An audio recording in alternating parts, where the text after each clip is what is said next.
والدین اور اساتذہ کی طرف سے حوصلہ افزائی، تعاون اور رہنمائی نہ ہو تو بچے درست رویے دیر سے سیکھتے ہیں۔ بعض اوقات بچوں میں بلا وجہ غصہ، نفرت اور دوسروں کو غصہ دلانے جیسے رویے پنپ جاتے ہیں۔ یہ کوئی زیادہ فکر مندی کی بات نہیں اگر طبی حدود کے اندر ہوں۔ البتہ منفی رویے ہمیشہ بچوں کے لیے نفسیاتی مسائل کے جنم کا باعث بنتے ہیں۔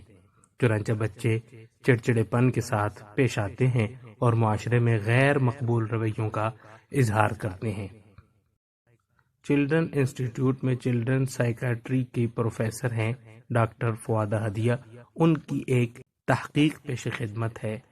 اس سے پہلے آپ سے درخواست ہے کہ اگر ابھی تک آپ نے ہمارا چینل life.tv سبسکرائب نہیں کیا تو براہ کرم سبسکرائب کریں، بیل آئیکن پر کلک کریں تاکہ ہماری آنے والی ویڈیوز آپ تک پہنچ سکیں۔ منفی رویوں کے حامل بچے بڑی مشکلات کا سامنا کرتے ہیں۔ وہ اپنے طور پر کام کو درست سمجھتے ہیں جبکہ ان کے والدین کی طرف سے دوسرا سلوک ہوتا ہے۔ وہ انہیں غیر منظم اور بد اخلاق سمجھتے ہیں۔ انہی بچوں کے منفی رویوں کے بارے درست معلومات نہیں ہوتی۔ یہ بعض اوقات بچوں میں خطرناک شکل اختیار کر لیتا ہے۔ بچے معاشرے کے خلاف ہو جاتے ہیں اور ایسے کام کرنے لگتے ہیں جس سے سب لوگ پریشان ہوتے ہیں۔ ایسے بچوں میں لڑائی، جھوٹ بولنا، چوری کرنا، بغیر کسی شرم و حیا محسوس کیے عادت بن جاتی ہیں۔ یہ قانون توڑنے کی ابتدا ہوتی ہے۔ ایسے بچے راتیں گھر سے باہر گزارنے لگتے ہیں یا اسکول سے بھاگ جاتے ہیں، نشہ وغیرہ کی لت میں پڑ جاتے ہیں یا ایسے کاموں میں مصروف ہو جاتے ہیں جنہیں کوئی قبول نہیں کرتا۔ نفسیاتی اضطرابی کیفیات عموماً منفی رویوں کا باعث بنتی ہیں، جیسے اسکول سے بھاگنے، جھوٹ بولنے، اکیلا رہنے کی عادت، شرمندہ پن، عدم ترکیز، بھولنے کی عادت، نیند مکمل نہ لینا، اسی طرح جان بوجھ کر پیشاب کرنا وغیرہ مزاج کو بگاڑ دیتا ہے۔ تعلیمی مسائل کی وجہ سے بھی بچے ایسے ہو جاتے ہیں۔ دوسرے بچوں کو تکلیف یا ان سے لڑائی کرنا، والدین، دوستوں یا معاشرے کی جانب سے بہتر سلوک نہ ہونے کی وجہ سے یہ رویے پیدا ہوتے ہیں۔ اپنے ارد گرد کے ماحول یا بھوک وغیرہ کے مسائل سے، اسی طرح ایسی جگہ جہاں جرائم کی شرح زیادہ ہو وہاں بھی بچوں کی عادت خراب ہو جاتی ہے۔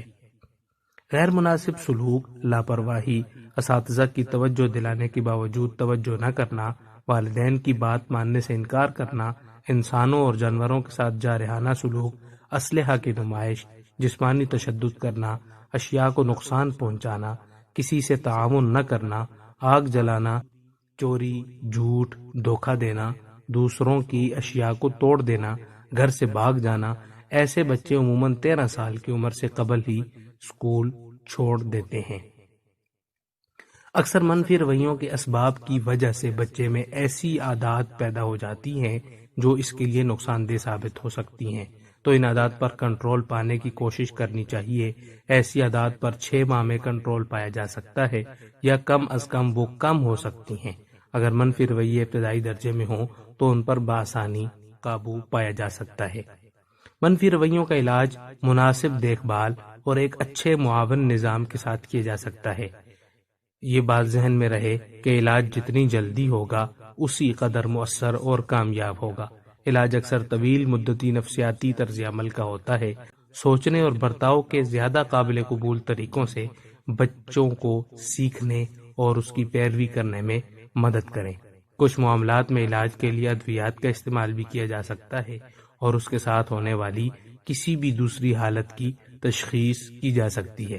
والدین کو قلیل مدتی تربیت دینے سے اس میں مدد مل سکتی ہے تاکہ گھر والے مسئلہ کی نوعیت کو سمجھ سکیں، بچے کے ساتھ نمٹنے کے لیے نئے طریقے سیکھ سکیں اور والدین بچوں کے مابین تعلقات کو اثر نو تشکیل دے سکیں۔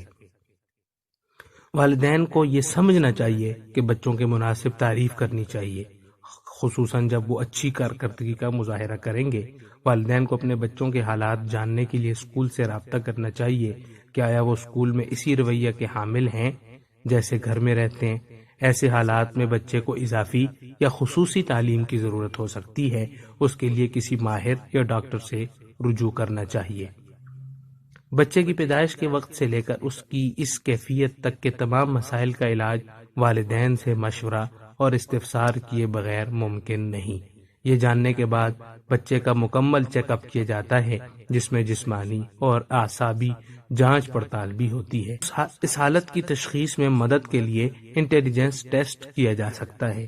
بچے کا نفسیاتی طور پر ٹیسٹ، اس کے ساتھ براہ راست گفتگو کر کے اس کی جانچ کی جائے گی اگر وہ اس عمر کا ہو۔